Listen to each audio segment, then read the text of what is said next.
Well, it's beginning to look a lot like Christmas. Well, at least it's getting closer to the date. If it's just for the date's sake, no problem. I'll concur on that one. But I wait to be reminded. I don't need to be reminded, do I? Don't worry about that. Good morning, everybody. Welcome to Sunrise Edit. Today, I'm Chamberlain, also. And Chamberlain succumbs to the pressure. Good morning and welcome. I'm Maukwe Yusuf. If I backtrack, What good pressure that is. It's 3 days to Christmas, my favorite time of the year. Good morning and welcome to Sunrise Daily on Channels Television. I am Bukola Samuel Wemimo. Well, there is no need telling you the date anymore, is there? But it's Thursday morning. Amaya Makine, good morning and welcome. Well, we haven't told them the date yet. We left that for you. Come on, Chamberlain. You already heard Bukola say it's 3 days to Christmas. Do the math. Christmas days don't change. Don't forget that, all right? So, yeah. For some reason, I even thought Christmas was tomorrow. Just somewhere in my brain, I just thought, oh, okay, since it's Christmas, it must be today. Oh, is it tomorrow? You can guess what happened this morning. He came in without his jacket and said he thought it was Friday. Can you imagine that? I wonder if this has anything to do with the new Naira notes. Jacket. It's not yet Friday. Christmas can come early now. Can't your brother wish for Christmas to come early? Oh, dear. But speaking about backtracking, well, CBN themselves have, well, it depends on how you look at it. If you want to use reverse, backtracks, bars to pressure, several ways that the dailies will describe it. But as things stand now, the limit is no longer 100,000 naira for individuals per week. It's been adjusted. So it's now, what, 500,000 naira and 5 million naira for corporate bodies, as it was. So, that's, and then I think the third-party check withdrawal over 100,000 naira may not be honored. But you need to go back and check all of those, which will highlight the dailies, of course. We'll give you all of that details. But today, there should be representation on the part of the CBN to the House of Reps. The CBN governor cannot make it. He's written them saying he's sick, and so he's got to attend to his health. So, but they expected to have representation in the House, on the floor of the House, to brief them. So one wonders, now that this is out here, so what else might it be? Eventually, it might just be take a bow and go, but maybe they'll just explain a thing or two, but it looks as if everything is calm now. Yes, I want to believe that. And maybe that's why Chamberlain thought it was. It was Friday and almost Christmas. I mean, with that early Christmas gift that CBN came out with. In the meantime, as the speaker did say, if the CBN governor is truly not feeling well, our best wishes are with him, and we wish him a very swift recovery. But this hula baloo over cash withdrawal limits, which was not even supposed to kick in until way after Christmas. So for all the people who were going to pretend that, oh, there was a cash limit, that's why I'm not holding any cash. You know, CBN knew what it was doing. It said after Christmas, after the New Year celebrations, is when this limit was supposed to kick in or set in. Some people were even saying, oh, guess what? I can even give Madam my ATM card now without any worries because she can't withdraw more than 20,000 naira. And I said, hey, POS shops work. I mean, and POS, you can always use your card on the POS of any shop you want, you know, but a number of people just had that psychology that, you know, with the limit that the CBN had set, you know, they were going to get off with being stingy. Oh, dear. But that was not to be. Finally, the CBN has listened and has finally said, look, this policy is not to punish people. After all, it's their money that they kept in the bank. They didn't keep anything else in the bank but their money. So if they're going to withdraw it, let's give them a limit of 500,000 naira. I think this is welcome, Chamberlain, because, I mean, you have to take into cognizance what has happened with inflation. For a number of us, as I did mention, a lot of us have already gotten used to transferring money wirelessly, doing a number of things. And then there have been questions as to whatever happened to e-Naira. The CBN has also spent quite a huge chunk of money trying to create awareness about e-Naira. The fact that you don't even have to see the Naira physically. I've been asking if we're able to do this seamlessly with transactions. A lot of the transactions we're doing were wireless.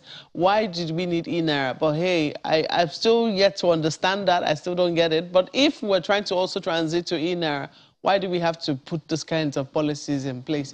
Anyways, back to what I was saying, the CBN has finally said, look, this is not to punish people. This is just to ensure that we are running a society that is also advancing like every other society should. So we'll hear what Mrs. Ahmad has to say to members of the House of Representatives today, and then see how the policy eventually, sits with this new limits that they have put in place. As I did say, a number of us didn't have any problem with it, but there'll be times when you just need that bulk money, and then you now find out that you have to pay to be able to withdraw. And a lot of people just think that is not fair, because it's my money, it's in the bank. Why shouldn't I be able to withdraw it within a certain reasonable limit? So 500,000 naira sounds fair enough to me. Buki, what do you think? Malkwe, I'd like to disagree, because one of the reasons Nigerians were upbeat and were giving thumbs up, to the initial announcement of the redesign of the Naira and the implications for withdrawal and deposit in banks was because it would discourage, kidnapping, the security concerns.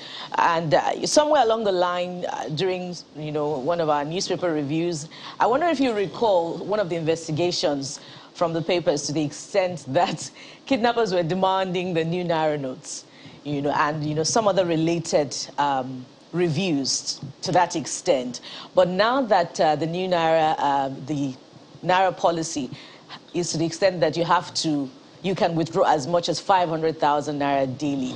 Well, that means that over a period, or perhaps, if a victim was in captivity, they could withdraw as high as 5 million Naira over a week. That's one of my concerns, for the this change in limit. Also, I'm always particular about the unbanked for the downside of the policy. What are those things that we need to do, to encourage financial inclusion? We talked about the concern of, transactions not going through, failed transactions and all of that. Education for those who are not able to do transfers on their mobile devices. For me, those are the concerns, for the downside and for the concern about security. So when you increase the limit, there's very little to be excited about besides the fact that you can now get, the crispy new notes. Ayo, I don't know how you're weighing in on this. Well, as far as I'm concerned, we're always going to have issues with anything and everything at any given point in time. So for the security concerns that you raised, I guess the job of the security officials are cut out for them to ensure that people live as peacefully and as safely as possible. But the good side, the upside of it, I think benefits a lot more people. It is more to be celebrated than this very significant downside, which you also mentioned, in the course of all things. But you see, for me, the crucial part of it is actually the business part, because the micro, small, and medium enterprises are the ones responsible for the most of the employment opportunities or job opportunities that people are going to get. Now that their own cash withdrawal limit has been increased to 5 million, there are, make no mistake about it, there are those who are still very, very iffy about banks, electronic banking, fake alerts, and all of that. They're still very, very concerned, and their concerns are genuine. We've discussed that here on this program, sometime before now. So increasing their own threshold to 5 million naira, I think, is a good thing for them. I don't know what I will need 500,000 naira in a week for personally, unless something magical happens and then there's no reason for me to go to the bank. Otherwise, I don't see why I can't. This is for me. I don't know how it exists in rural areas, in the underserved and unbanked, communities, which of course is also included in that letter that the central bank, put out the other time. One of the number 6 on the item says bank and mobile money agents are important participants in the financial system enabling access to financial services in underserved and rural communities. They will continue to perform these strategic functions in line with existing regulations governing their assets. I don't know, you know. So what does that mean? Does it mean that banks will now encourage, you know, the establishment of their branches in underserved and rural communities? It said bank and mobile money agents. Mobile money agents are those POS people, you know, those who use POS, transfers for people and all of that. Bank is the brand that provides the service? Yes. Okay. That's why I said bank and mobile money agents. I mean, right now we have a lot more banks, a lot more mobile money agents than we have banks in some of these communities. So, I mean, some people, I mean, come on, look at the long list, the long queues that people have to go through sometimes to get to the bank. So, when they get to go to the banks. But the mobile money agents, they're just, you know, people around them and all of that. So, those things serve them. For me, it works, and the important thing at the end of the day is monitoring of the entire process. There are sanctions that the CBN has already, you know, made clear for those bank officials who try to take advantage or circumvent the process. They have made that clear as well. I guess that's a welcome development. At the end of the day, it's the monitoring that's going to ensure that whatever policy will come up for our own good governance. And very quickly, is the denomination limit to be released, you know, via ATM still 200 naira? If that remains the same, then that's one thing to be, you know, upbeat about. As far as this letter is concerned, the CBN is clear. It says this letter supersedes that of December 6th. So if anything in this letter is not in the other one, I guess this one supersedes. So that means the denominations to expect cross-board 1,500. You have to get your bank to know all these things.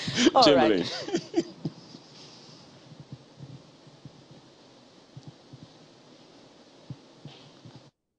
All right, let's go ahead and take a look at some of the dailies, guys. We're starting with Vanguard newspaper, and they are picking up on that particular matter. CBN raises cash withdrawal limits. Weekly limit now 500,000 naira. Corporate body weekly limit 5 million naira. Third-party check above 100,000 naira not eligible for payment. Extant limit of 10 million naira on clearing checks still subsists. Compliance with extant AML, CFT regulations to KYC, CDD currency, STR, etc. mandatory. So there are mechanisms to check all of this. Even if you want to really withdraw 10 million naira, there are mechanisms to check some of these things. It's not that people withdraw monies and they vanish. No, there are digital footprints all over the place. So everyone should calm down. So in any case, I'm sure you'll still be filling lots of forms. Exactly. So those measures are there. Excuse me. It's people's money that they put in there. So it's not that you know, well, I'm speaking for those who put legitimate money in there. Not, just so you know. And you know, when the CBN says it wasn't meant to punish people, well, do you know the thing about advertising, when all those when you write copies and you have to subject it to copy testing to ensure that the message you intend to pass out is the message that people get from your copy and things like that. Perhaps that might, if there's a lesson there, who knows. And then you see attacks on INEC offices, PDP, APC trade accusations.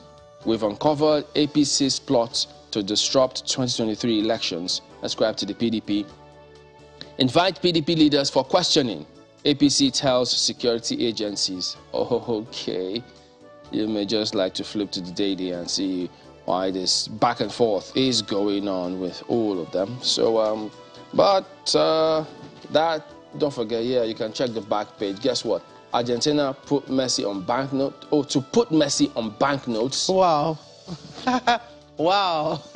Oh, you see what football can do? Yeah, putting him on banknotes. Wow, wow. There you go. There you go. I don't think the Argentines will mind. Different strokes for different folks. That's how they celebrate their goats.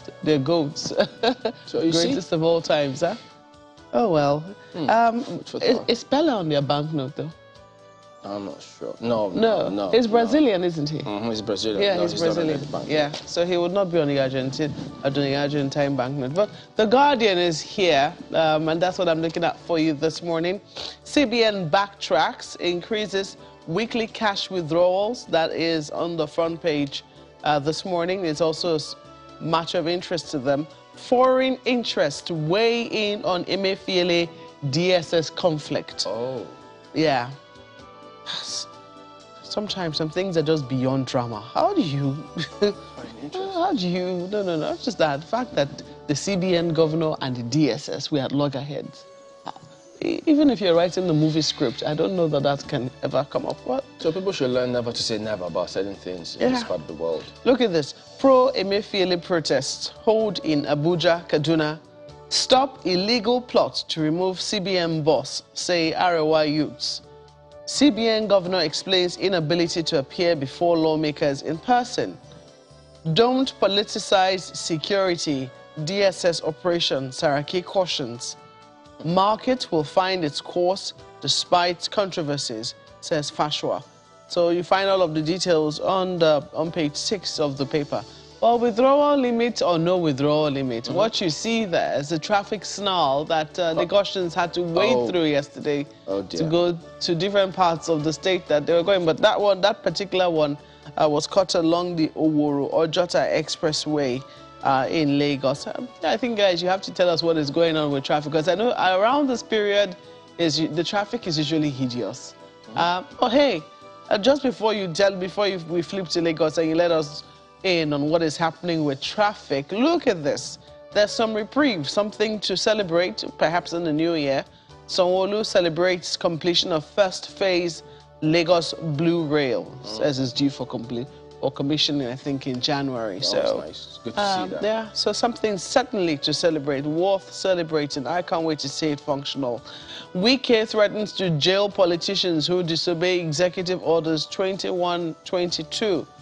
Well, I believe whatever happens, due process will be followed. First, yes, because he's a life bencher, and I believe he'll follow the law. Festive travelers to pay more as transporters increase fares by 100%. What's the reason again for this now? Well, petrol is getting scarce, you know. They said it's available. There was some reprieve a few, days ago, but today is beginning to look a bit... What happened to those billions of liters NNPC always speak about? It's in our locker. Don't know. We have billions in Please, locker. we'll ask NNPC. But in the meantime, I know that, the fear of scarcity is real. And transporters, of course, also want to maximize profit in this season. So 100% increase is That's what harsh. you'll get. But let's leave it there for The Guardian. Yes, Malkwe, I'm glad you talked about the traffic snarl and fuel scarcity. Yes, indeed, petrol is beginning to become, a very difficult product to get for motorists. And that was what contributed to, traffic gridlock in most parts of Lagos yesterday. Took you nothing less than, 45 minutes, to get to a destination that would usually last about 15 to 20 minutes. That's because of the tailback from the queues of vehicles, waiting to get products, on the highways. Something needs to be done about that. Speaking of which, just yesterday, one of the agencies was announcing that the Port Harcourt refinery will soon be back on stream, and there was optimism in that regard that it would reduce the price of petroleum products. So that's something to be, well, I don't know whether we should be excited about it first of all. We'll wait to see the grand launch. If it would happen, it would be history in the life of this administration. But just to put them on pressure, to make good their promises in that regard. But something needs to be done about the scarcity of petroleum products. Let's now flip to the Nigerian News Direct as we look at this one. Away from the pressure on the CBN governor bowing to pressure, it chooses to look at the 2022 budget. Buhari seeks 819.5 billion naira supplementary budget, 10 days to end of 2022. Let's take a look at the riders. Requests letter read at Senate plenary 10 days before year 2022 runs out. Supplementary budget to be funded by additional domestic borrowing. President says fund to address critical infrastructure affected by flood. Senate invites Ministry of Finance, Agriculture, CBN, others for explanation. That's a page 3 read, and I'm sure I would have quite a lot to say about that, particularly the impact of accessing this supplementary budget from domestic borrowing. Yet another thing that will crowd out your beloved SMEs from accessing crucial finances for business development. I don't think that should be an issue. Chamberlain already said it, that some people may have some 200 billion naira in their pockets that, they can want to borrow Nigeria. We've seen people borrow nations' money, so individuals borrowing their country money, so it's possible. Maybe just 2 or 3 guys can just come Let's hope that we have some very generous Nigerians in that regard. Yeah, Chamberlain has some friends. I'm not as optimistic as you are. We're in the electioneering season. Chamberlain has some friends. All the politicians who have the money. I've just told you. Would rather fund their election. Let the presidency just speak to, he probably has some friends. Okay, we'll wait for Chamberlain to respond. There are a few more stories before we exit the Nigerian News Direct. Take a look at this one. History as Sanwo-Olu completes infrastructure work of Lagos Blue Rail Line project. Yes, according to the governor, that's the final phase of the integrated transport project. Others have also been complemented. People should really, recognize how far back this rail thing started. It started way back in the Second Republic. Conversations around it started way back in the Second Republic. It was cancelled, I think it was cancelled when the military took over in 1980, after, the 1983 coup. But that's how far back this, then it was called Metro Line. Now this is what we have now. And there is in 3 phases. This is the first of them. And I think it is something to cheer, really. Yeah. That, traffic law that Malcolm mentioned the other time, if people get used to it, to using the rails and those other alternatives, it will be addressed. It'll significantly reduce traffic, on the roads, especially given the speed at which people can get to their destinations when they use this thing. However, responsibility on the part of the people. I hope that the governor of Lagos State will be able to come on our program and have a conversation with us about this infrastructure.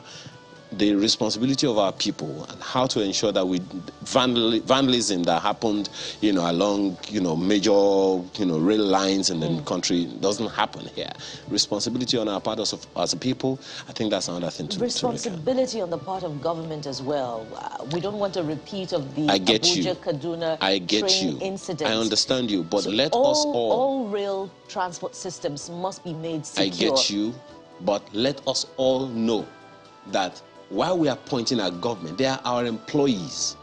So let us not also be responsible for vandalizing these things ourselves. It's not government that goes to the roads to remove those rail tracks. It's the people. Absolutely. It's a collective commonwealth. Exactly. So we look forward to a transport culture in Nigeria where Nigerians can, visit the jetties, park their cars and, take a boat ride to work. Beautiful and simple. And lastly, before we exit Nigerian News Direct, Osun Tribunal, INEC admits overvoting in governorship election. What are the implications of this one? I guess it's a page 2 read from the Nigerian News Direct. Let's leave it there now for Nigerian News Direct. The leadership newspaper is also interested in the CBN bowing to pressure, reviews cash withdrawal policy. The riders are also there, pretty much the same thing you heard before this morning. And right under the nameplate is that same rail story in Lagos. Sanwo-Olu, Hamzat, others.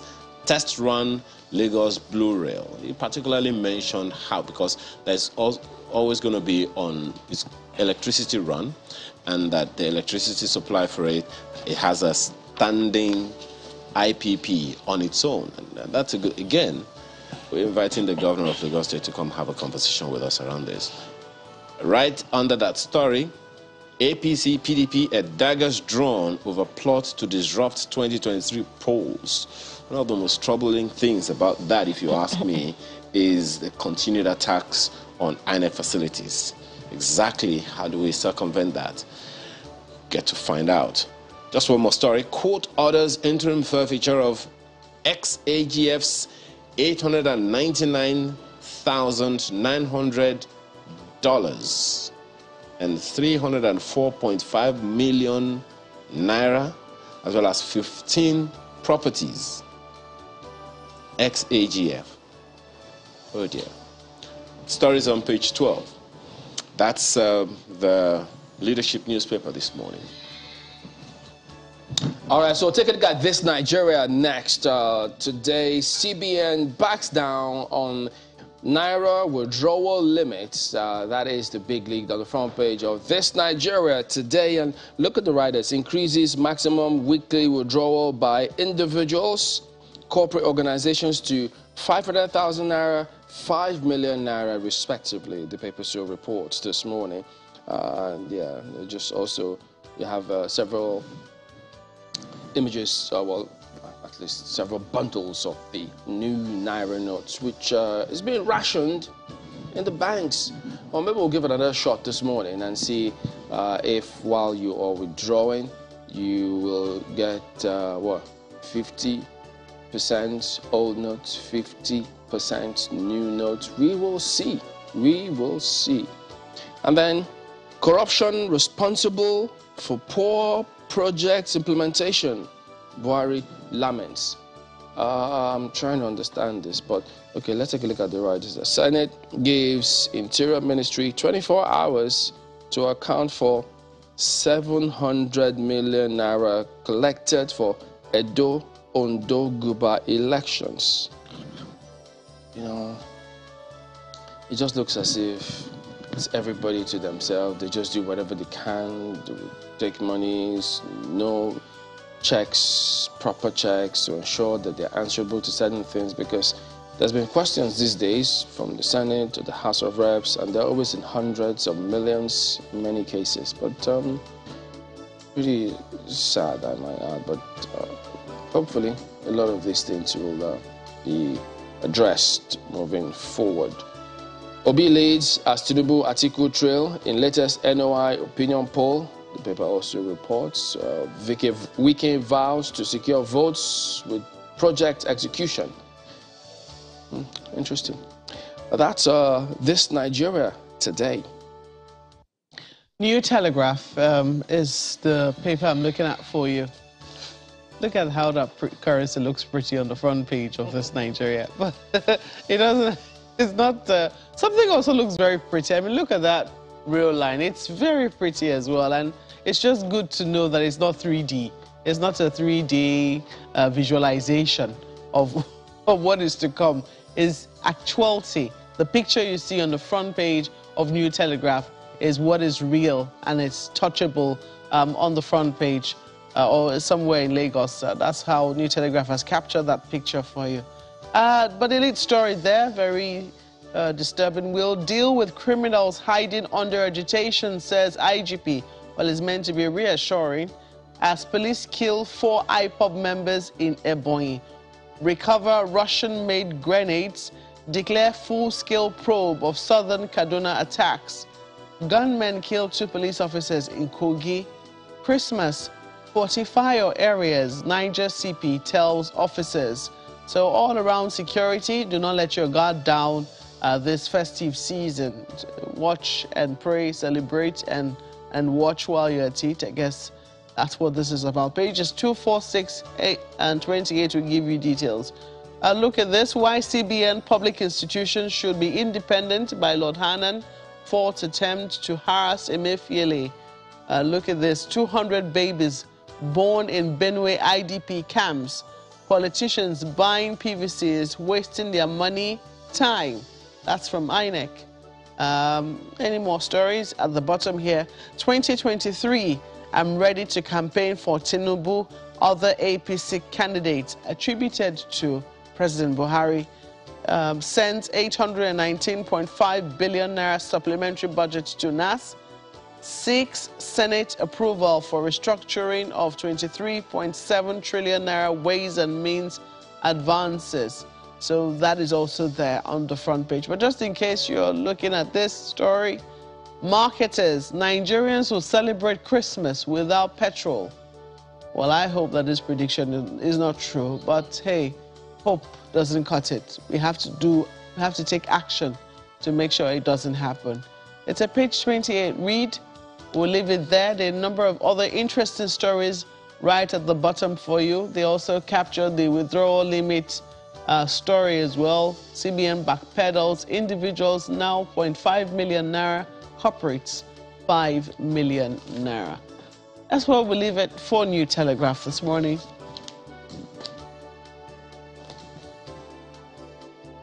That will also wrap it up for our newspaper review. We'll be coming back in a moment to look at the topics for the day. Please stay with us. This is what they call 21st century. When my customer say I want to use POS, I will just bring out my phone, open the application, use this, press this code. I don't have anyone that using POS anymore.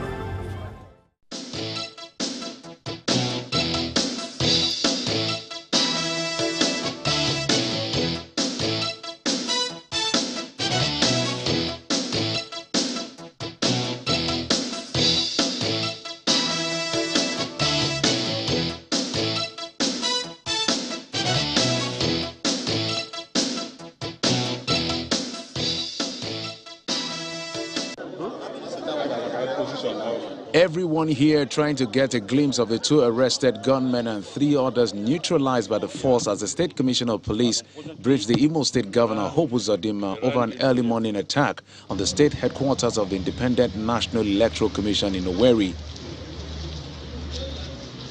The gunmen had launched an attack with a dynamite on the police post which killed 2 officers before proceeding to the INEC office along Port Harcourt Road, where they were repelled by the police and suffered heavy casualty, although parts of the commission's facility were destroyed from dynamite explosion.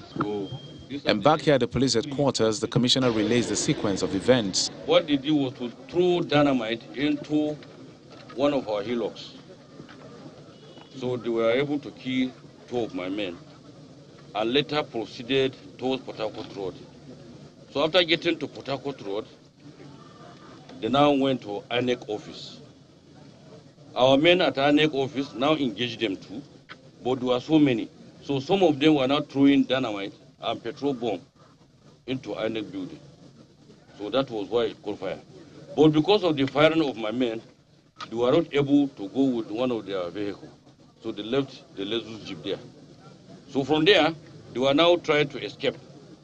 They don't know about our own strategy too. So they now gave them a hot chase. So we were able to neutralize 3, recover 3 AK, and recover 3 pump actions with some of their IEDs, and in fact, about 4 of their vehicles. So these are the 3 being neutralized. Now, we don't stop there. We now went ahead again. We have been able to arrest 2 alive. Governor Uzodimma, who commands the force, maintains that attacks on INEC offices in the state is promoted by the political class who don't want elections to hold. If you collaborate this with events of the past, where I have continuously said that what is happening in Imo State is politically contrived. Some people who think that they can win election, yet they don't want election.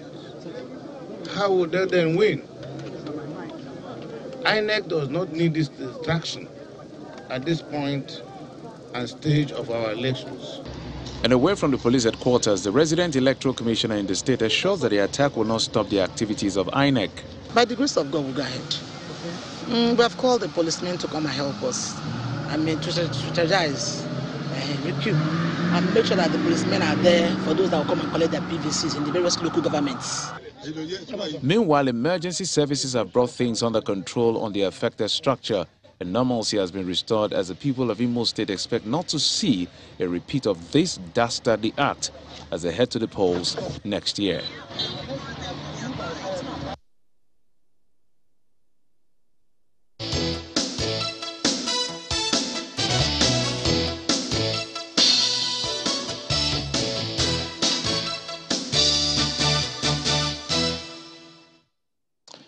Mr. Dennis Amakere joins us this morning. He's a former assistant director with the SSS to weigh in on this matter. Mr. Amakere, good morning. Thank you for joining us on the program today. Well, lots of concerns being raised across the country, concerning these attacks and how it bothers on the capability or ability of security agencies to guarantee election security, even though the president has consistently maintained that he will do what he can to ensure credible elections.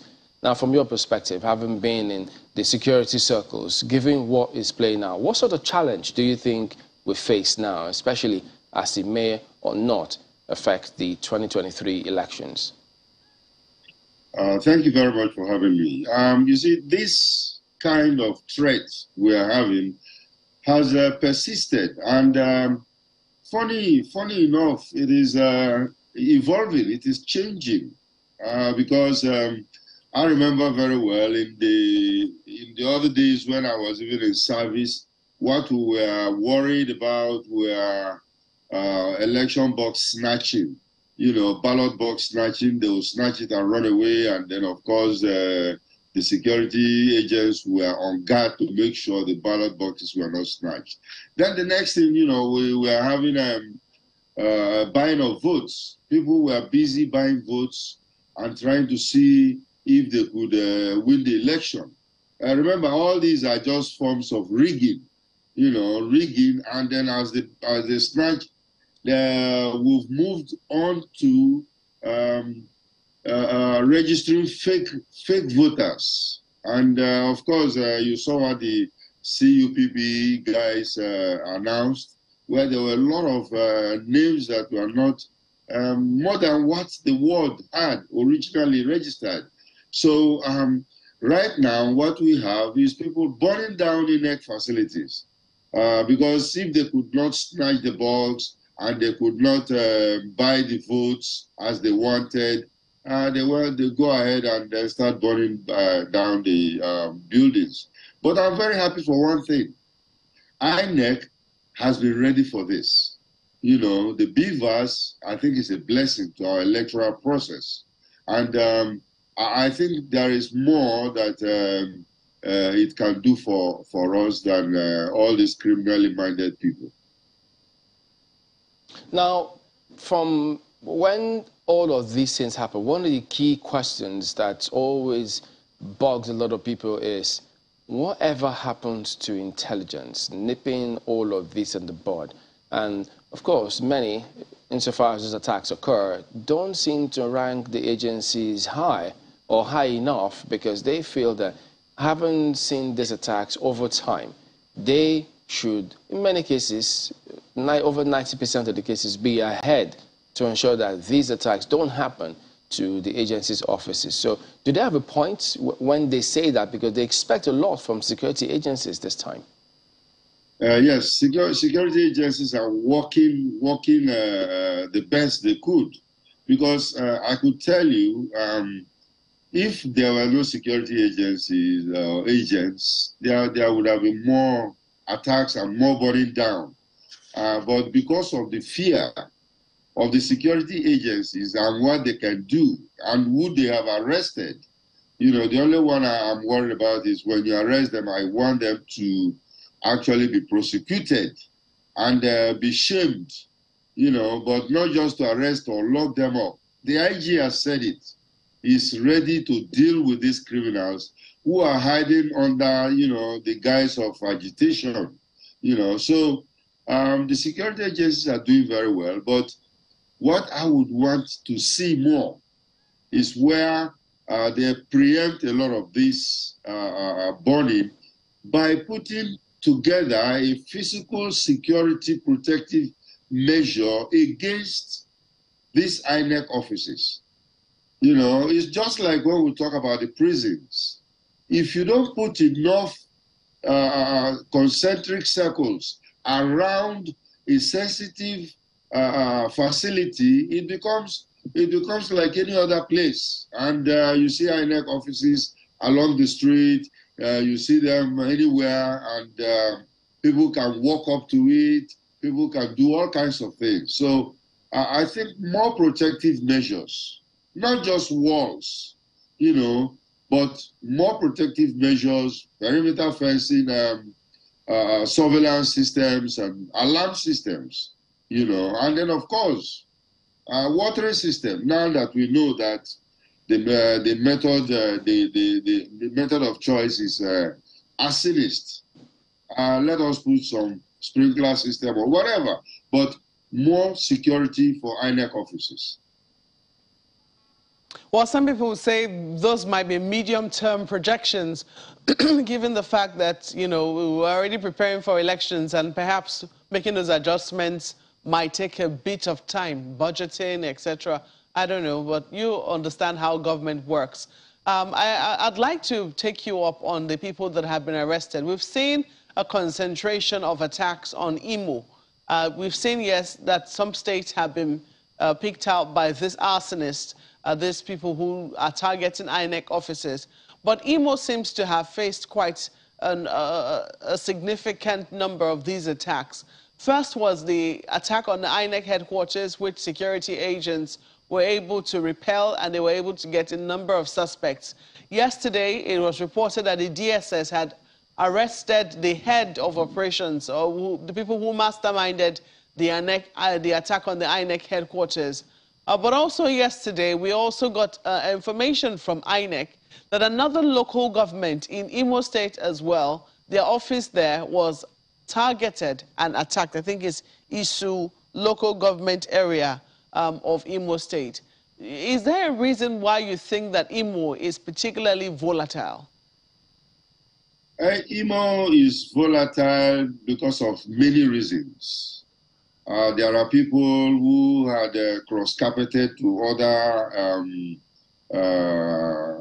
other parties, and there are other people that feel that they need to take back power because they were having it before, and now that it has been taken over from them, they are like left naked, you know. And of course, we also have the other. Remember, Imo is like the frontier, and you know, between rivers and the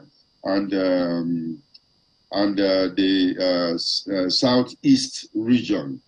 And you have a lot of agitations going on about IPOB, Biafra, and all those kind of things. So they feel that if they could secure or have the Imo area to be on their side or have it, it will form a better frontier, you know, than what they expected. But there might be other reasons where a lot of things, even the voters, because I think, like I said, many people are trying to prove when they cross carpet that they want to also prove that they can deliver what they have now achieved. They have to deliver their area. And they go ahead and maybe start to inflate voters or get fake voters registration and stuff like that. But I'm happy that INEC is looking into it and dealing with it. Like you said earlier, these things might be of short term, and we cannot be able to do some of those physical infrastructural security. But I think the security agencies should start taking note, because it has to start one day. You either start it now and perfect it for the next election, or you allow it to fester. Given what we're already saying, what sort of preparations need to be in place for the elections, particularly in a state like Imo? For Imo, I think that they have to re-strategize. They have to re-strategize. You know, we know the targets. We know the targets, the things they want to destroy. PVCs that have not been issued out, or PVCs that are still with INEC and other sensitive voters materials.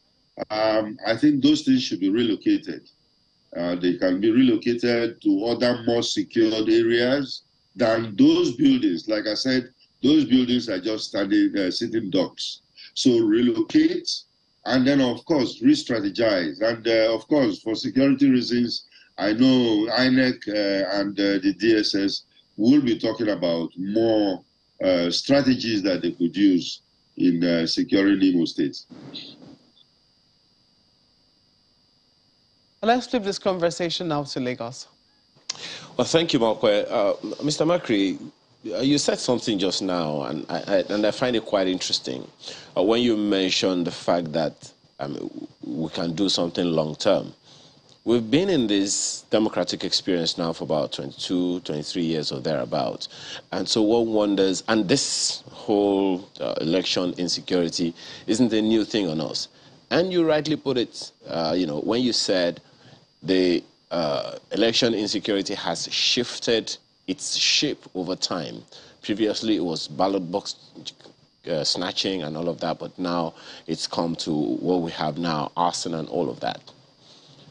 But my question to you now is, for the long term, we're 23 years into this experience now. For the long term, what have we missed that we should have done? There are those who are pointing to the fact that there has been no retribution to those who fomented this trouble up until now. And consequently, they just feel that they can continue the same thing they've been doing over time.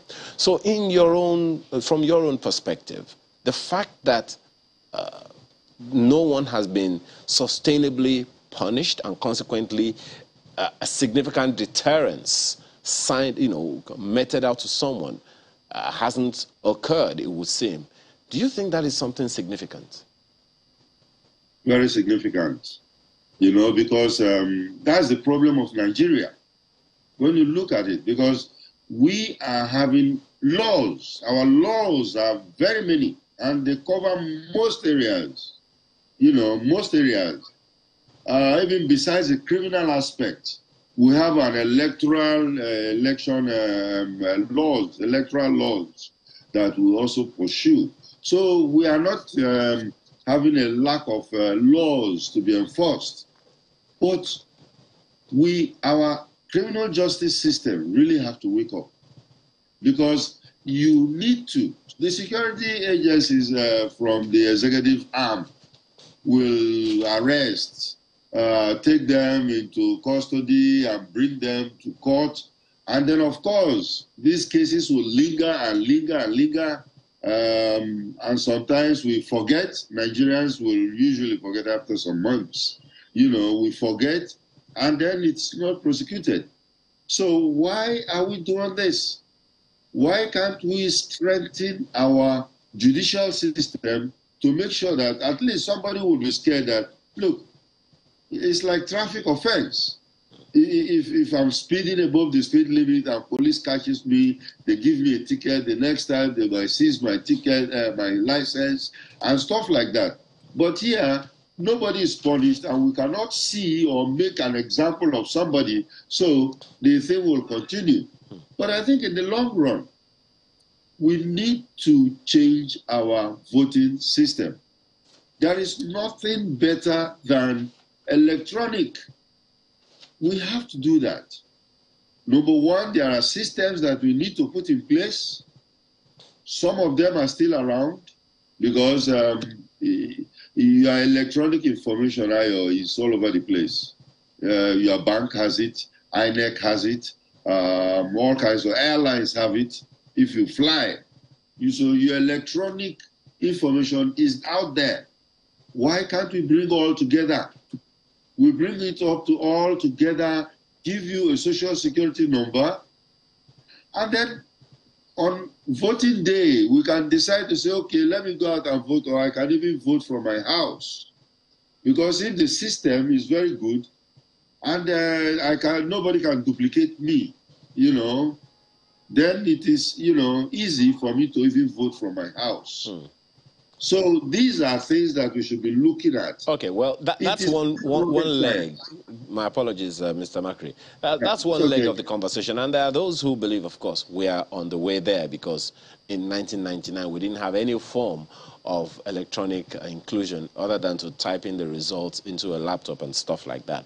But then, so let's, going back to the issue you raised about deterrence, this announcement, which of course Malcolm mentioned the other time, that there has been an arrest made by some of your colleagues in the DSS, you don't think that, I mean, a specific name is mentioned of someone who has been arrested. You don't think that can produce anything that will give us a deterrence? Yes, I think we should be naming people. I don't know whether it is the tradition.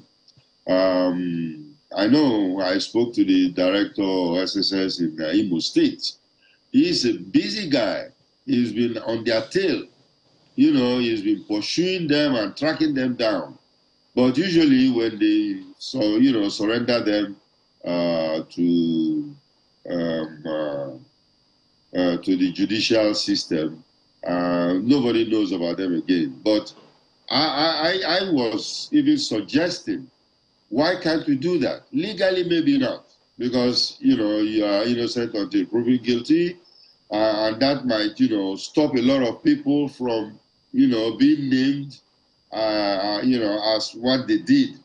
But I feel that if there is enough evidence to show that these guys have done this, I think we should go ahead, put their pictures out there, name them, let their families be ashamed, but trying to cover their face or hiding them and not naming them and sending them into the system where it will just muddle up in the quagmire, I think is not a very good idea.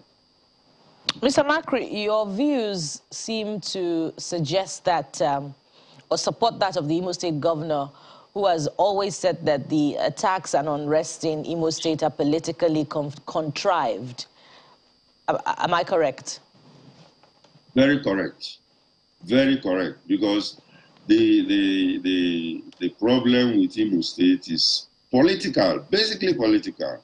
A very, very quiet state before. But, like I said, the change of government, where some people have lost out, as new people have taken over the saddle, and instead of seeing government as a continuum, some people feel they have to come back because maybe they have had some kind of brush, or should I say disrespect, or some kind of retribution for being out of government. So yes, it's political.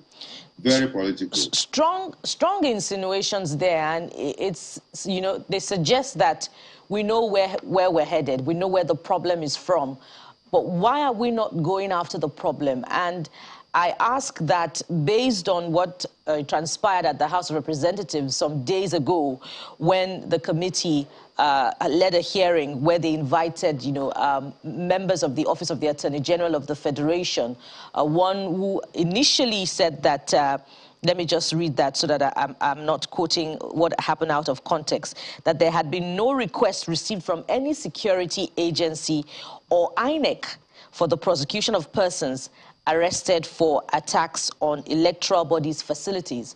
And not long after that, the official then backtracks to say that that they had not, received any communication to that effect. So what exactly is happening in that regard? How are you receiving this?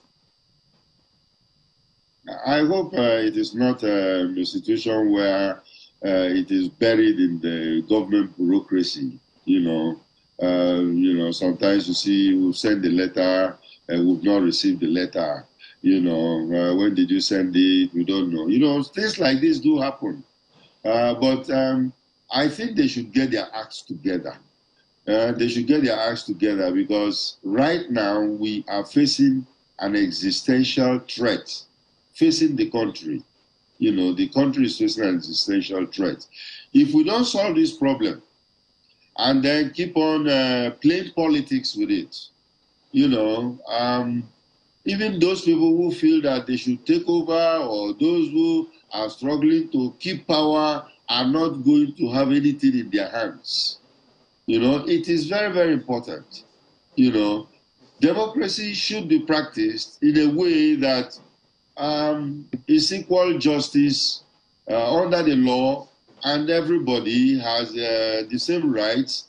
Elections should be credible, fair, and fair to all when they want to vote. So these are things that we should not take for granted, because a lot of politicians are taking it for granted. Some believe that whatever happens, they will win because they think that they can go back to their old styles. But Mr. Makri, INEC is involved. Yes. Do you sense any pressure on security agents to truncate justice, particularly if the attacks are coming from unexpected quarters, strong politicians, perhaps who feel that their toes will be stepped on if prosecution, goes ahead? I totally disagree that the security agencies are being pressured. And I do that because of what the president himself says. The security agencies for now report directly to the president, not to any party or not to any kind of government official. They report to the president. And the president, I think, is very serious when he says that he wants to leave a legacy of leaving behind a credible electoral process. So they listen to him. And I don't think that he will now truncate what he wants to leave behind as, as a legacy. So I don't think the security agencies are pressurized. They are not pressurized. They will go ahead because, the Nigerian, we have this Nigerian style of big man syndrome, or I'm a party chieftain, or I'm this or that, or I'm a minister or something that, some preference should be given to me. No. I think the security agencies, especially the DSS, I think they are trying to. That's why a couple of days ago I was reading about an attempt to arrest the central bank governor. And, of course, what do you have? We have people who came out to demonstrate because the DSS was trying to seek approval.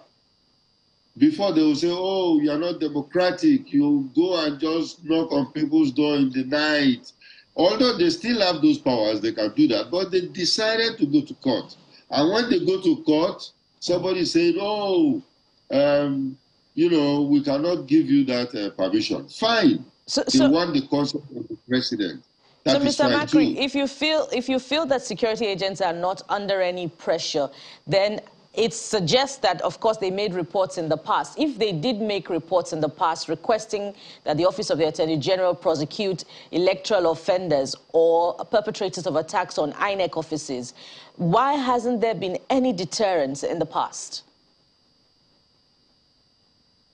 That beats me too, because I feel that we should prosecute, jail, and then, of course, make it very, very public.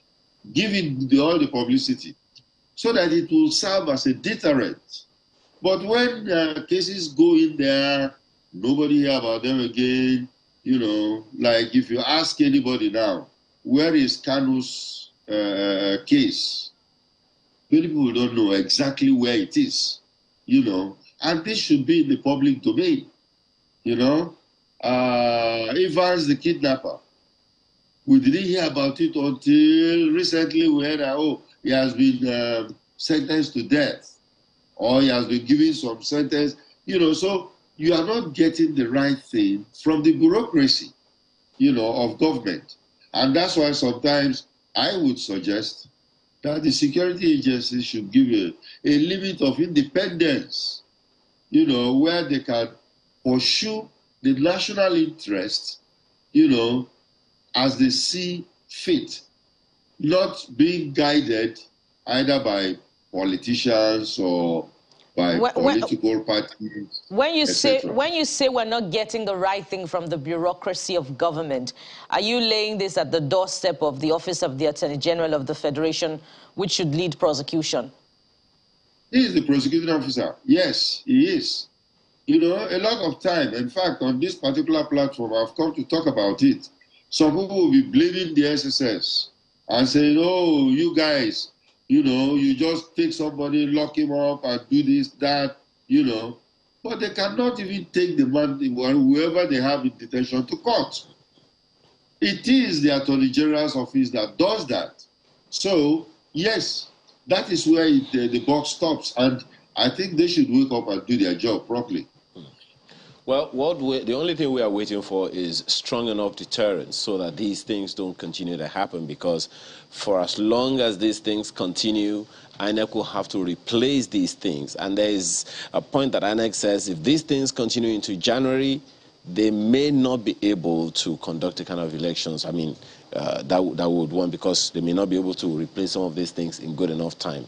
For this time, we have to thank you, though, for being a part of our conversation this morning. Dennis Amakri is a former assistant director at the DSS. Thank you again for your time. Thank you, Ayo. Okay. So we're back in a moment to talk on another issue. Please stay with us.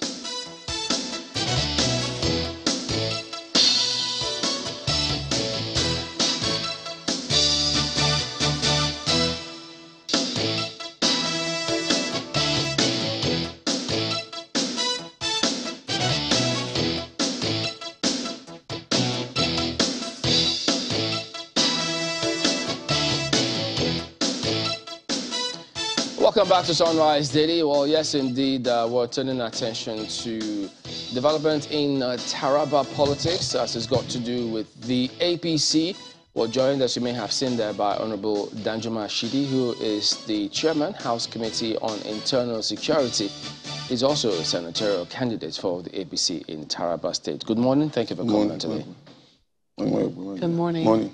Well, quite a number of things going on in Taraba. I know that recently there was supposed to be, in fact, we're told that it did happen. The minister did say that much. The inauguration of the state chapter of APC's PCC. Yeah. So, and then not long after that, almost the same day, we saw that certain elements went to vandalize some of the billboards, and then some sort of narrative from the party that things didn't go as they thought. But from your perspective, what's the problem here? Well, I think, unfortunately, the whole thing was not managed well, particularly the issue of appointing the coordinators of the PCC across the zones and even the state. The PCC didn't take into account the candidates that have a stake in the coming elections. And when also appointed people that have not taken in the elections. So people must be aggrieved. But the Mr. Sambo did say that he wrote letters, invited these stakeholders, which you say were not invited, asking them to come and be on board on this one. Even on the day of the inauguration, several of them were invited to participate. So wherein, how come people say he didn't invite stakeholders? To the best of my knowledge, I'm a candidate. I have not received any letter. And none of the candidates told me about any letter from the PCC coordinator. That is Jaji. None. All of us from House of Assembly, Reps, and Senate, and even our governor. So he's not saying the truth. Even your governor? Yes, I mean the governor is transparent. Okay, because I was going to say, I know that the governor, that's our governor, in Taraba State APC governor, is from candidate. The PDP, and I haven't heard that he's defected anywhere. No, APC governorship candidate. Okay. Yeah. The APC governorship candidate is Senator Emmanuel Bwacha, yes. Yeah. That is correct? That's correct. Are you supporting him? Yes, I'm supporting 100%. Okay. What is the state of the APC right now in Taraba State? Because there's been a lot of back and forth. There are those who say that there were no primaries held for the emergence of your governorship candidate. You say that you're a senatorial candidate yes. of the APC. Yes. Is that in contention anywhere? At all? Well, yeah, one of them went to court that they won the election. We're in court. I've won in an appeal in federal high court. They have gone on appeal. But we know where all these things are coming from. Where are they coming from? From the PDP in the state, and also some more within the APC. From the PDP in the state, how is that possible? Because if, it's possible. if your current governorship candidate defected from the PDP, yes, you would have thought that, you know, he would also have his own supporters who are joining the PDP. Yes. And perhaps it is you people who have been throwing spanner in the works of the PDP. Taraba has been PDP state all through, since the 44th Republic. And now, APC is about to take over the state. And then PDP is not comfortable with that. PDP have not made an inroad into APC, people that are willing tools within APC that the PDP is using to destroy APC in Taraba. Yeah, but are you doing things the right way? Are you making sure? Because when you have senators within the same APC who are saying that they were not carried along, who are saying that they were not privy to even the emergence of the governorship candidate, and are in court, as a matter of fact, over that. You know, questioning also the waivers that Senator Bwacha was able to get. There are questions as to whether due process has been followed in terms of how your party has carried out activities within the state. Unfortunately for them, they are bad losers. I was a witness to the primaries that were conducted in Taraba, across the 16th local government and also all the wards. I was a witness to it. There was primary for the going to the election. Direct primaries? Yeah, there was primary. You know that they lost and they are not bad losers. And since they couldn't have it, they now want to destroy it. But they won't achieve that. I want to assure you. Even with this, what they're doing, we'll see win the election by the grace of God. But why do you accuse PDP? Is PDP responsible for the disagreements that the Minister Sambo leads the PCC? No, where I took you, I mean, the PDP have a hand. You cannot, their hand is unseen, you can't see them. But we know that they're behind it. Oh, you can't see them, but you know them. Yeah, we know they're behind it. Oh. The state governor is sponsoring it. How do you prove that? How can you substantiate that when you say you can't see it? I'm an intelligent person. So I'm just saying, because they have hand in it. There are people that we don't want to mention names here. There are people that are working for PDP, even in our interactions. I have one of them have challenged me that why am I contesting a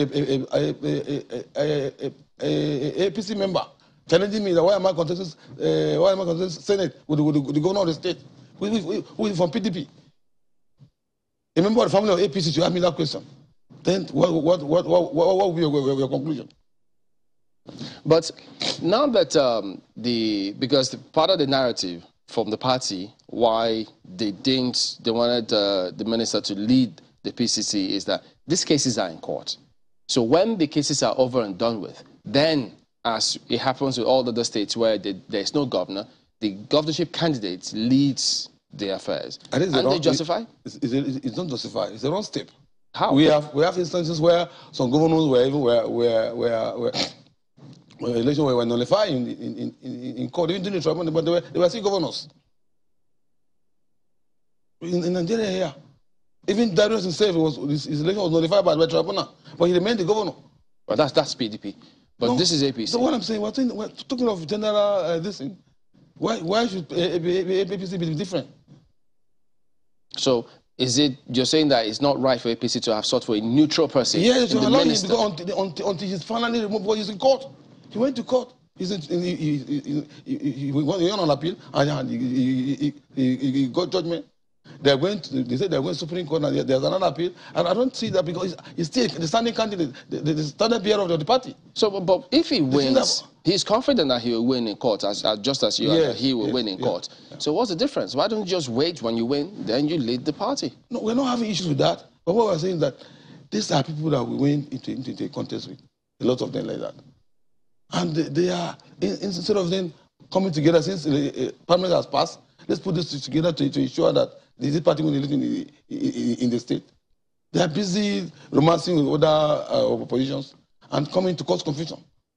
But as things stand now, they say that if the party doesn't handle this well, because we had Senator Yusuf, DSK, they're all not happy with the party. So they say, look, if the party doesn't sort this out, the APC will not go anywhere. They are just making noise. There's nothing they can do. Has ever won election? He's a serial loser. He has been contesting election. Senator Yusuf has won elections. Yes. Senator Yusuf, now he's a senator. Ask any member of the APC, either a candidate or elected as with him. The member of the reps all from his zone are with us. I with Gwacha. The member of the assembly are with Gwacha. Then what is he saying? If he continue, let him go back and continue and see. He will not win again. I want to assure you. We know how he came in as a senator. But how do you see this playing out? Because at the moment, if you say that, look, all of those persons are with you, but the leading candidates are not with you. Aren't you going to be, I mean, they're leaders, the leaders of those people who say, with the DSK, Senator Yusuf, they're all up and up. Who is he leading? He just go to the media and maintain like, who is he leading? He's got supporters and followers, doesn't he? The same way you have followers. Yes, but I'm winning election. I won election twice to Nigeria through ABGA, not even through APC or PDP. That's to tell you how grounded I am politically in my place. Is this the thinking of the party at the national level, why the things seem to be going the way they are? No, I think the party are being misinformed about what's happening in our state. By who? By this figure, the people you just mentioned. How are they misinforming them?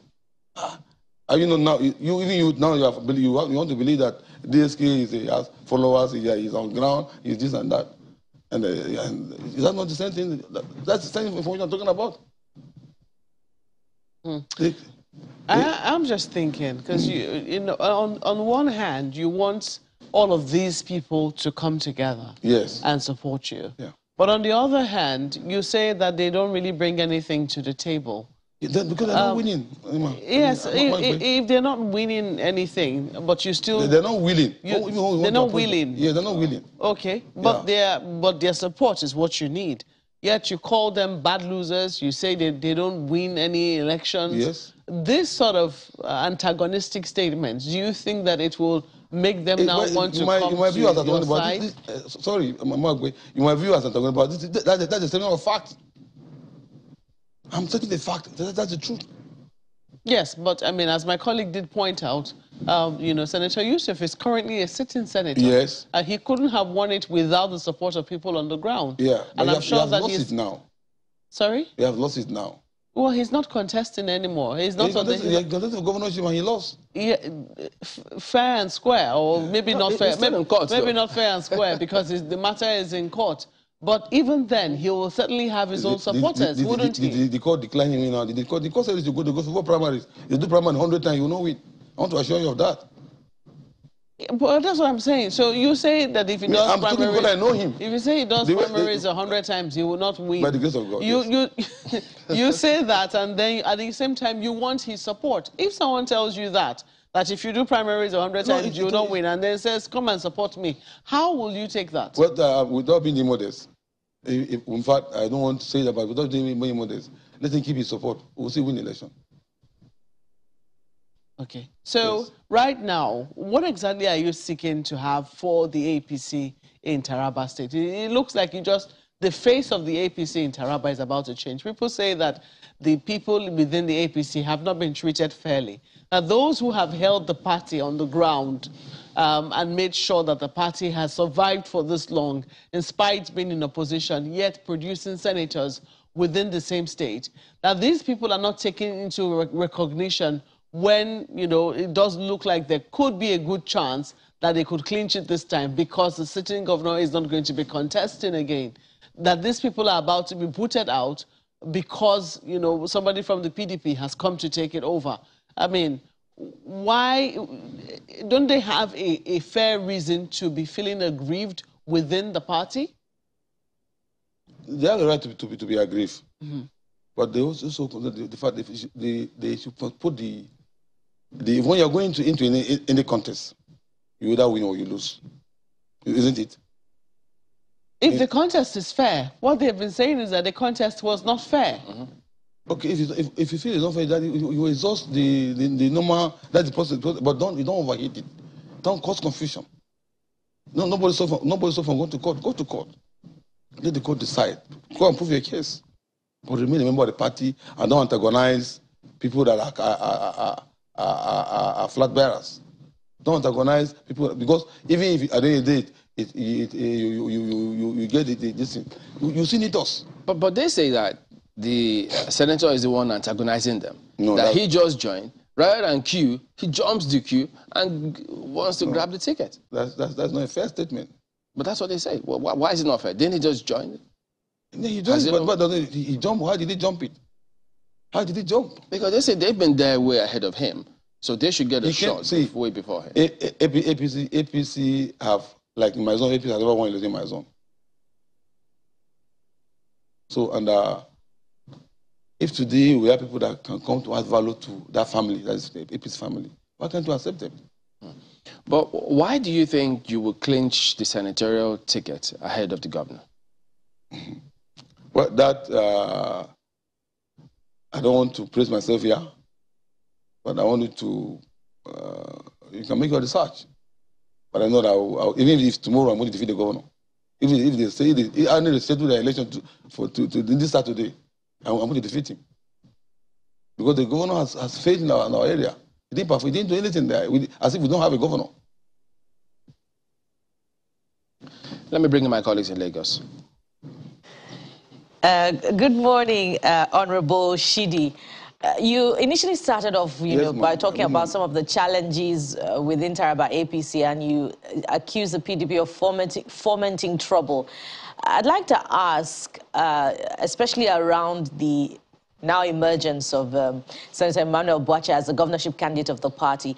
He is from the PDP, he defected, from the PDP to the APC, and that's one of the grounds of DSK and Senator Yusuf, that he's a newcomer, and they wonder why the party is giving him the support, at the detriment of those of them who are strong and older members of the party. So if you say the PDP is fomenting trouble within the party, Senator Boache himself is from the PDP. Senator Boache is no longer a PDP. He's a candidate of APC in Taraba State. So, and whoever is saying he's strong, whatever, why didn't he emerge as a flag bearer? They were all candidates. I mean, they were all aspirants for the governorship in the election, and they lost. So, and Boache have come to add value to the party. And I don't know, you want to say party. The party, all current members of APC in Taraba are followers of Boache. I mean, most of them. So I don't see anybody saying I don't know. I don't understand why you say party. You mean the national? You don't consider it referring to the member of the party. Honorable Shidi, don't consider it a possibility that it could be a tool that the PDP is using, to destabilize the APC ahead of the governorship elections?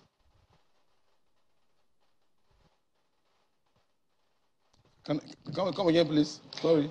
Don't you consider it a possibility that he could be a tool that the PDP is using to destabilize the APC ahead of the governorship elections?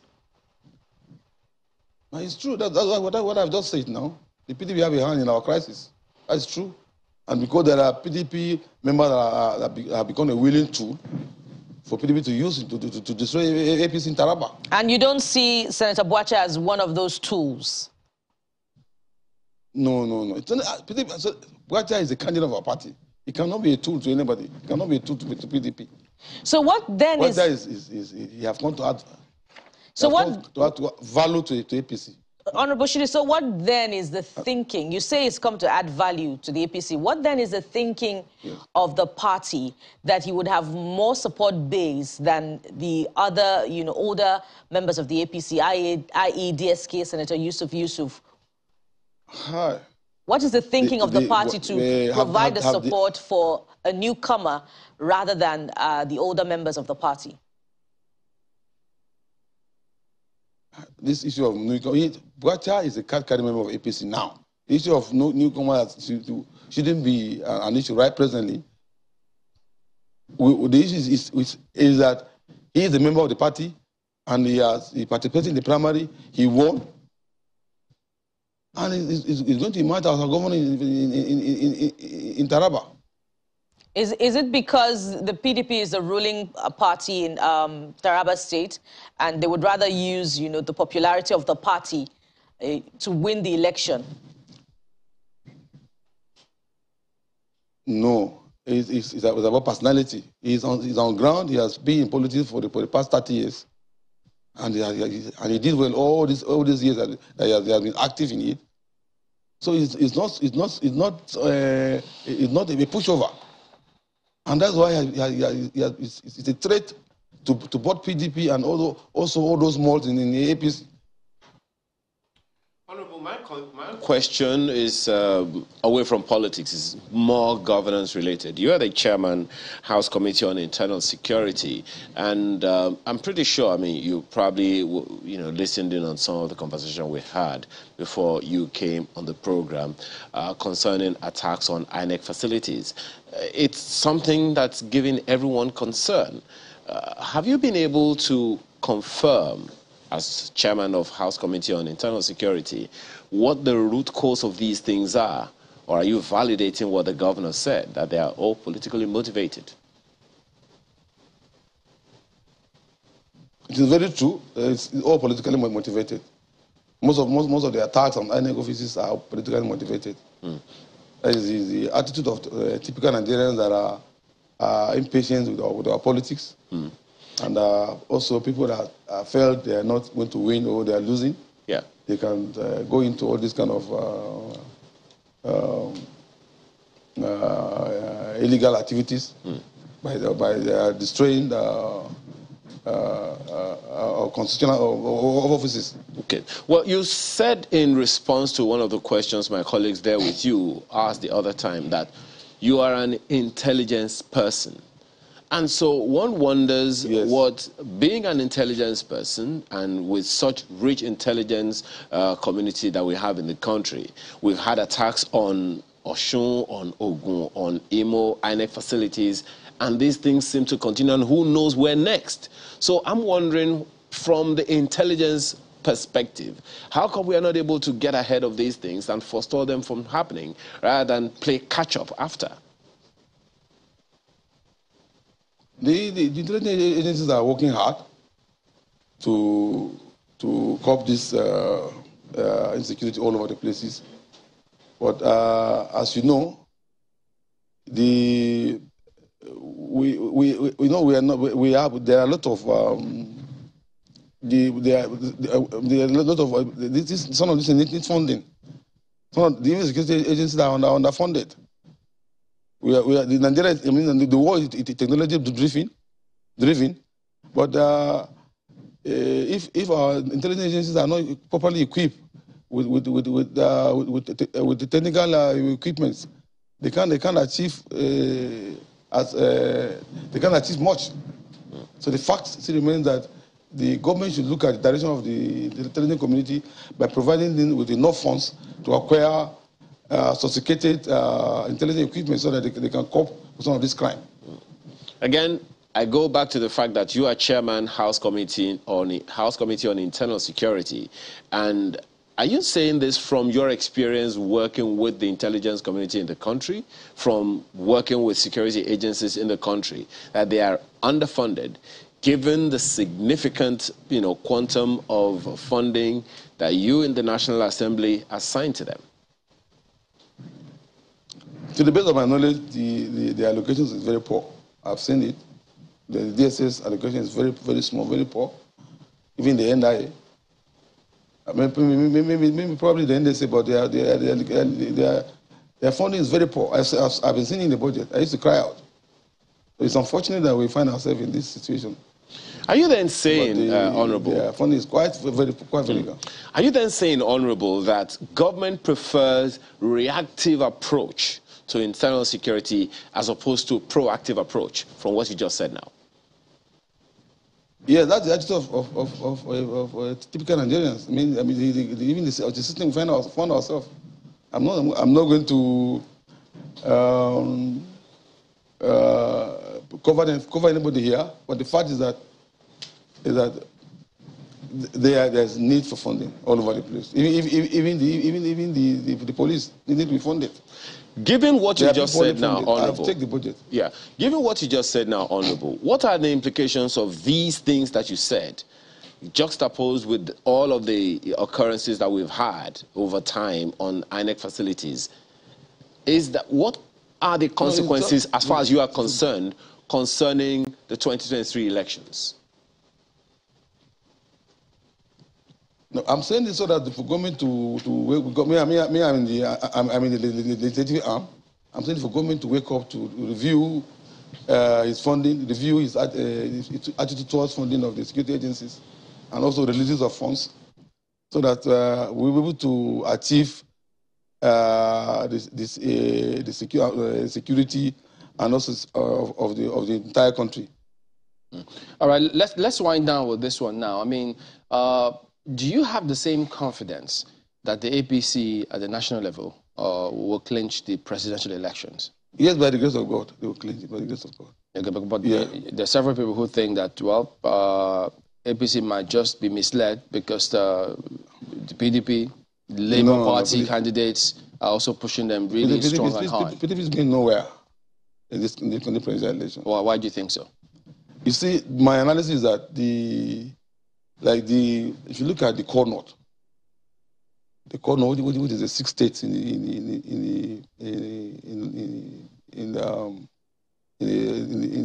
the west of Nigeria, I mean in northern Nigeria, okay, have the highest populations, and they believe in the arrangement of the APC.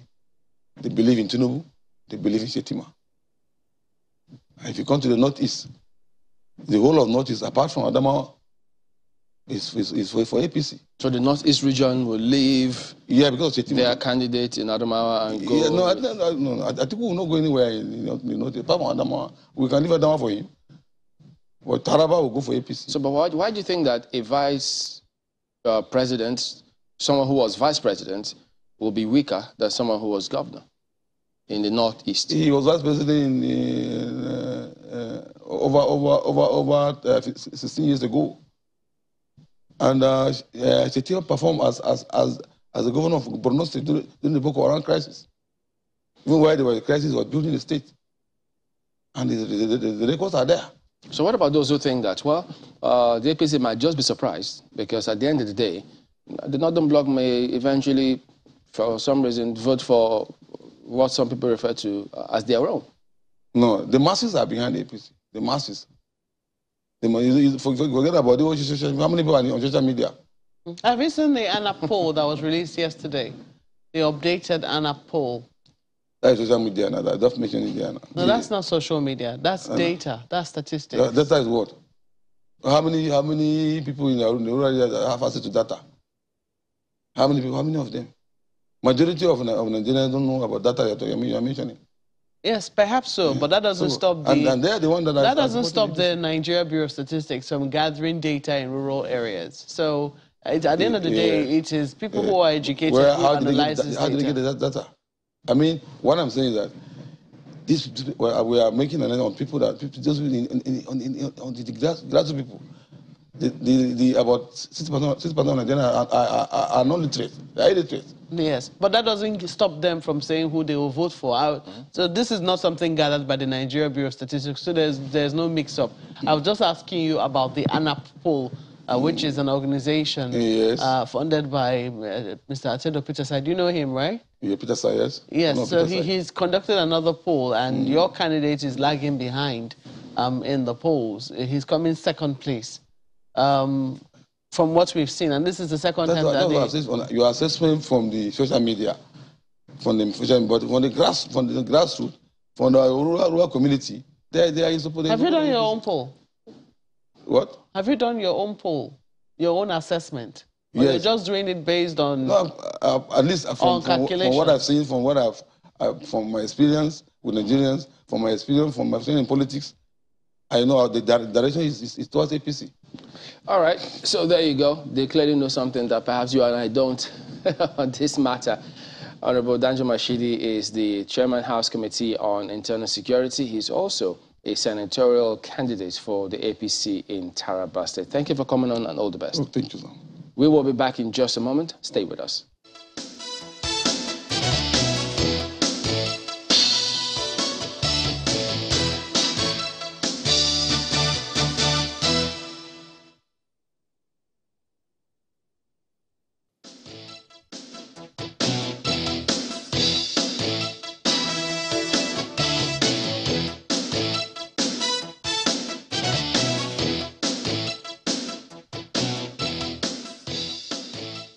All right, welcome back. Well, yes, he used to be that, but now he is the Deputy Director of Volunteer Group and also a member of the PDP's Presidential Campaign Council. Good morning. Thank you for coming on today.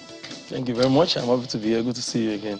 Well, how is your campaign going on? Because, I mean, you just heard the APC say, look, they've seen the analysis, and PDP can campaign as much as they want, but APC will breast the tape ahead of the PDP. Well, thank you very much. I guess Nigerians are not foolish and they're not stupid. So, and apart from the God-given right to choose, the law equally allows them, the Constitution equally allows them to choose and choose wisely. Nigeria will decide where they want to go, whether they want to remain same or the same or they want to progress. The 7.5 years plus of APC government, everybody has seen where they've been, where they've taken us, more than 40 years backward. So PDP is sticking to its messages to the people. Nigerians are asking for PDP to come back now. Why are they asking? Because during PDP time, they've asked themselves, they've done the assessment. Are we better off now than we were when PDP was in government? Every government comes with its own challenges, security-wise, everything. Like PDP had, APC is equally having it. So Nigerians are ready to, they're looking for someone or a party that will recover all their losses. You can't take it away from Nigerians that they've incurred a lot of losses under this government. So they want a party, they want somebody who can actually recover those losses for them, who can actually rescue them. So we are going out there to tell Nigerians what we want to do next. We've been there, we've made mistakes, we realized most of these mistakes, and it can only be better.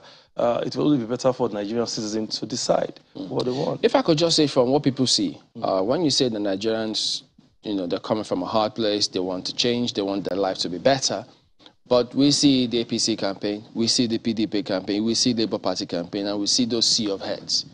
Are those sea of heads irrelevant, insignificant? They are very, very relevant because they are Nigerians first. And for PDP, I can speak for PDP, they are all members of the party, card-carrying members of the party. Quite a number of them have even gone ahead to get their PVs to be able to exercise their... Yeah, but the APC has the same. They have crowds too. Of course. They will say they are our members. So how can you push us away just like that? It's normal in politics because every party, even NNPP has its own share space in the polity. APC would have, PDP, Labour Party would have, as small as they are. So you can't take that away from them. They always come out to say, and most times, let me tell you something that differentiated the PDP from most of these things. Now, PDP has ruled this country for 16 years, and you can't take it away the fact that PDP is spread in every part of this country. Now, in the Northeast, for instance, we only have 3 states that are not swing states. In the northern Nigeria, the entire northern Nigeria, we have Taraba, that has never been any other party except PDP. We have Yobe, we have Borno, that has always been from APP to MPP to ACN and now to APC. So it means that out of 19 northern states, right, 18 have been PDP at one point or the other. It means that they have people in that place, they have structure in that place. Then you come to the south too, I think we have a few states that are just swing states. So these are the factors that will tell you where this would go. Coupled with the fact that the APC government has failed abysmally to leave Nigeria out of the problem they are now.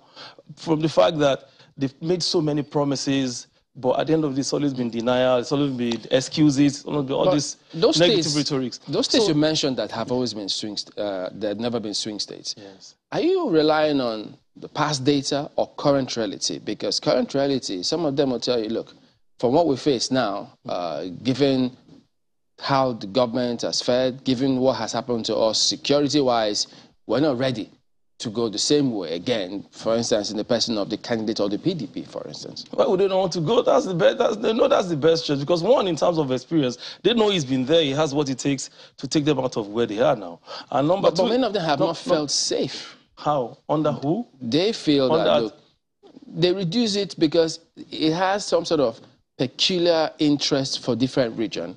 For instance, if they say, look, we've had a lot of husband attack, we're not ready again to go the same way. So why don't we just stick with a candidate from the South who perhaps may understand these things better?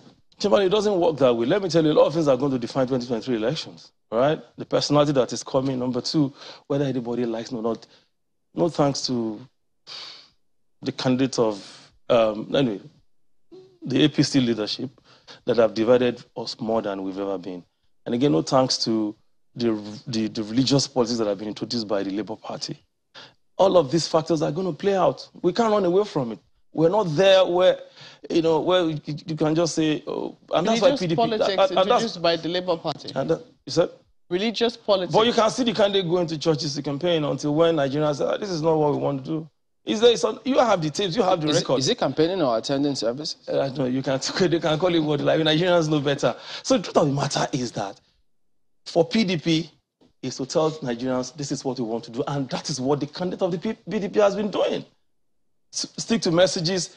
Was the first one to come up with this policy agenda, My Covenant with Nigerian People, where he told Nigerians what he wants to do. And everywhere he has gone, he has had several town hall meetings, so lots of consultations with interest groups and all that. So these are the things we are moving to tell Nigerians this is what we want to do.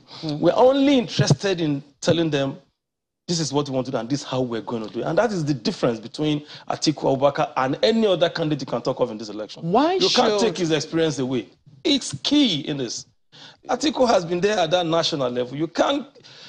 Bola Tinubu has never been there. He has only been a governor in Lagos State. Some people has only will say been a governor in Anambra State. Well, some people will say Atiku brought him to limelight at the national politics. Just a moment. And some people will say that Lagos is comparable to some small countries. I mean, Lagos by itself, the population and the land mass, you know, is comparable to what some countries have in their entirety. But let's leave that aside now. You talked about the candidate of the Labour Party and, you know, how you claim that he's introducing religious politics. But he has also said that, you know, all of the candidates, he's given it to all of the candidates that they have fine manifestos, they have, you know, very good blueprints, but that what differentiates him from all the other candidates is trust.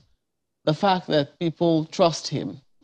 You know, a lot of young Nigerians believe that he is capable of doing the things that he says he will do, unlike the other parties. So what does your party intend to do to gain the trust of Nigerians from the manifestos that it has presented, especially when you consider the fact that it lost that trust in 2015, and that's how the APC came into power? Mark, let me tell you first thing first. You can't take away the fact that the party has been in government for quite a number of time.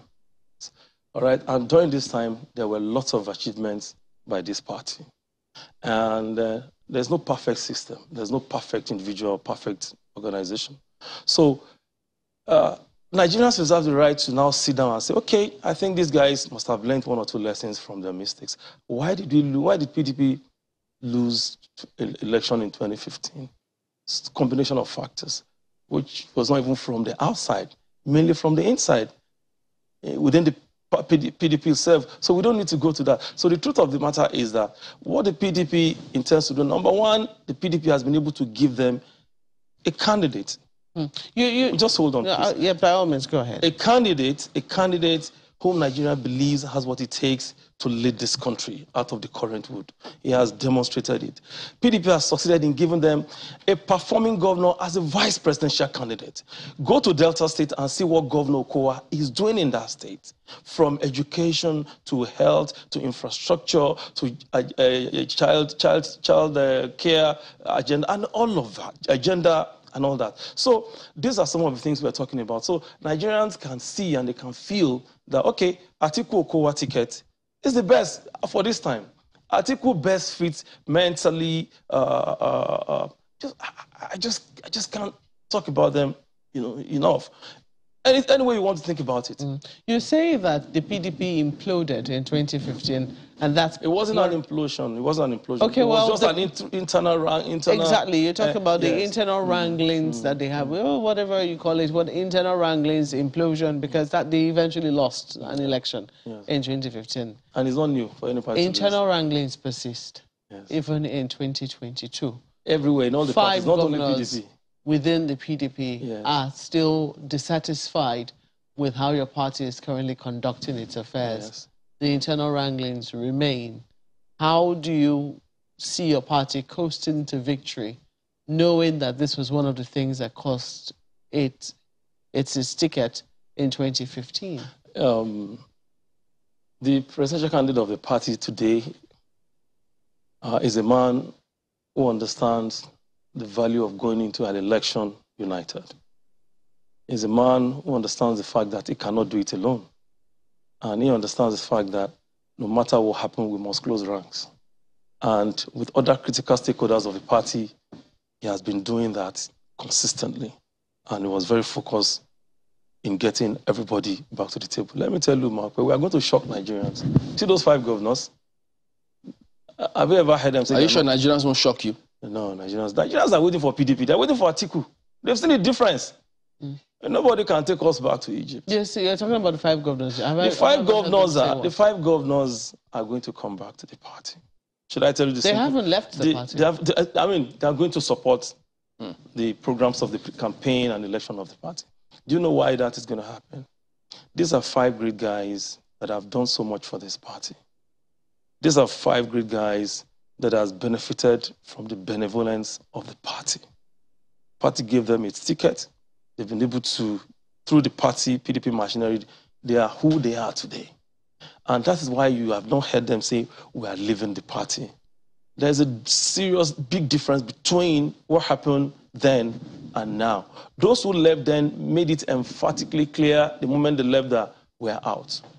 And we have our 5 governors. But those ones still benefited from the party, yet they left. No, you're not getting what I'm saying. Because I'm just telling you the difference between what happened then and now. So then those ones left. I'm not talking about those who have not, who not been, in that regards. They left and said, we're leaving. And they left. And everybody knew where they were going. Now, the PDP 5, the G5, have not done that. And I don't see them doing that. In any case, the leadership of the party, the candidate of the party, is doing all they can to make sure that everybody closes rank. Now, just a few days ago, the DG of the campaign, who is equally a serving governor, right, Honorable Aminu Waziri Tambuwa, was in Benue to meet his Benue counterpart, the governor, and they had fruitful conversation. And it's still ongoing. Like what? What made it fruitful? Oh, don't worry. You need to see everything on air. You said it's fruitful without telling us what made it fruitful. How do we know what's fruitful? Because you could see, you could even from what they said after the meeting, you could see that a lot of things are coming. We're not politicians. We can't know unless you tell us. Don't worry, I don't need to do that. But we are working. It's a work in progress, and I know that the PDP is going to close ranks with this. Is it going to meet with Governor Wike? Of course, it's going to meet with everybody. When is that? Even candidate, you heard candidate has even met them several times, and they're still going to meet. These guys are talking. Forget about all these things you are seeing in the media. So wait, is the presidential candidate going to concede more grounds? Because now he has said before... The only thing he needs to concede is what will make the party wins. And I know that's what the G5 governors will concede to. It's not a personal thing. The election is not about Atiku Abubakar. It's about the future of this country. It's not about Wike. It's about the future of this country. It's about the future of my children. I'm a stakeholder. You are a stakeholder. It's about future. No, it's not about anybody.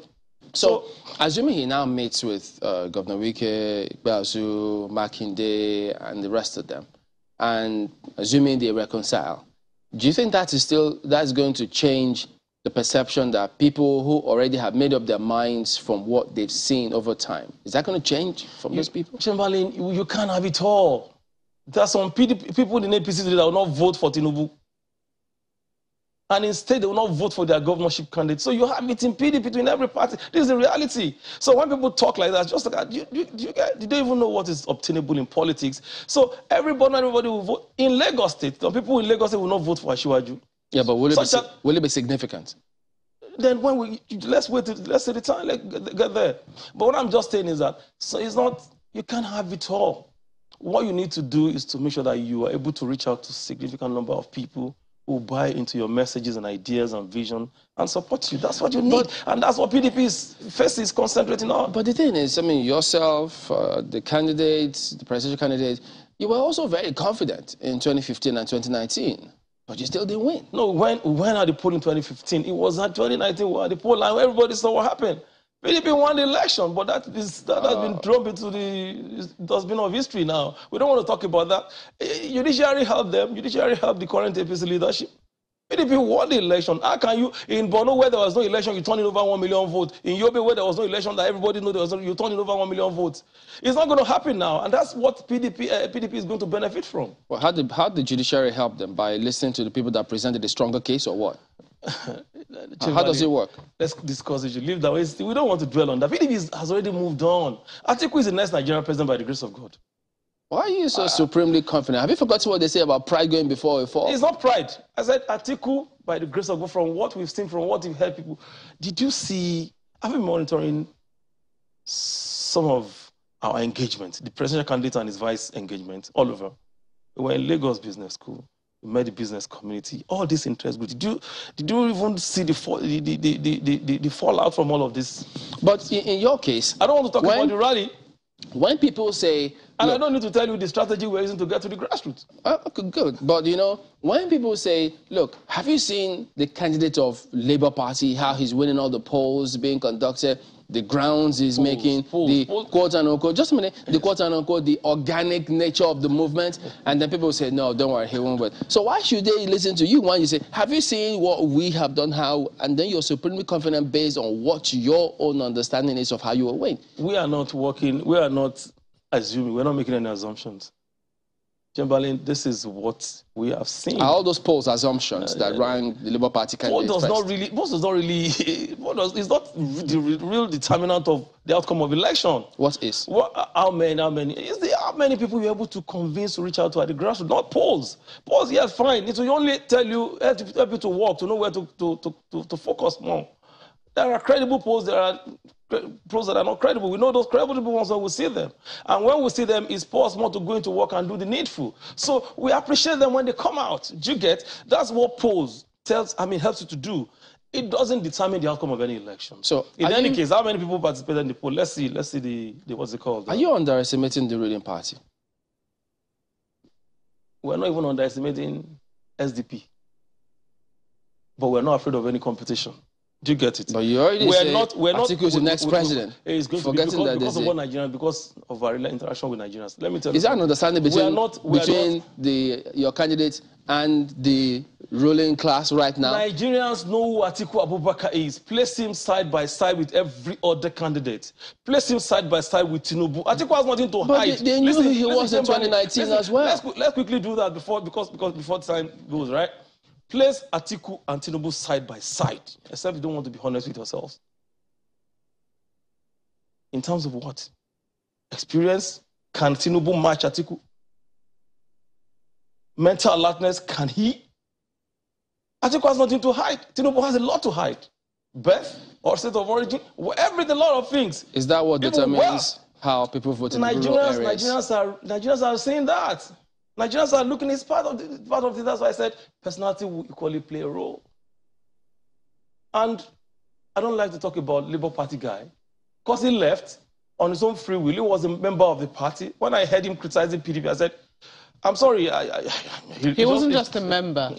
He was vice presidential candidate. That's exactly, no, just leave it at membership. To your principle. Let's just leave it. Let's leave it at membership. No, you can't. He was no ordinary member. He was even I think something advisor to President Jonathan on economic matters at some point. Yeah. So when I heard him, and he left the party, he was to join the PDP. When I heard him talking and criticizing the PDP, I said, I don't know. That was the reason he left. Well, do you want to tell the reason he left?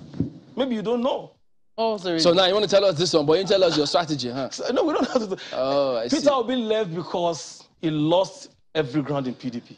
Okay, we need to go.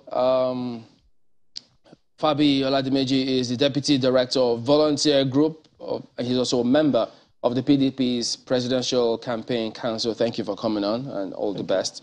Well, I think we can take some messages, can we? We've got this first one from Dr. Awodi, who says, the incessant attacks on INEC facilities are all systematically organized and carefully orchestrated. This speaks to the nature and character of our politics, which is zero-sum and a do-or-die affair.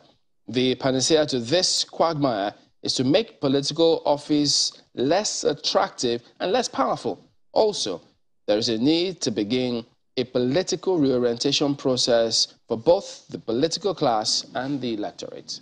Will we be able to do it before the 2023 elections? That's the question. But look at this one from Hussein. He says, the senseless violence in the southeast and deliberate attacks on INEC facilities must stop. These unfortunate events are now posing threats to peace in the land. Anyone who has an issue with the federal government should approach the courts for redress and not in a disruptive manner. God bless Nigeria. Amen. That's Hussein from Lagos.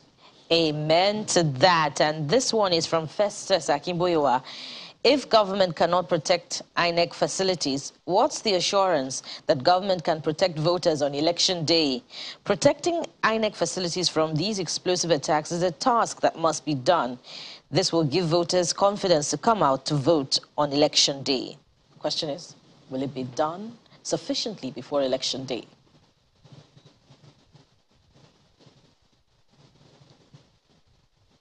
All right, that is the show today. Thank you all for watching. We'll expect a lot more messages tomorrow. I think it will be our own Christmas Eve because we won't be here on Sunday. So better hold those who are reminding you of the dates and the time and the venue responsible if you miss your Christmas package. I didn't know that there was a venue announced, but hey. Well, maybe I let too much out of the bag then. No, I won't tell you my strategy as PDP. Well, probably he told us. We'll see you next time. I'm Chamberlain. So. Thank you for watching. I'm Mawakwe Yusuf. I guess we'll have all the celebration here on the program. Thank you for watching. I am Bukola Samuel Wemimo. Well, since you're talking about dates, today is 22/12/22. Take that to the bank. Amaya Makede, have a wonderful day.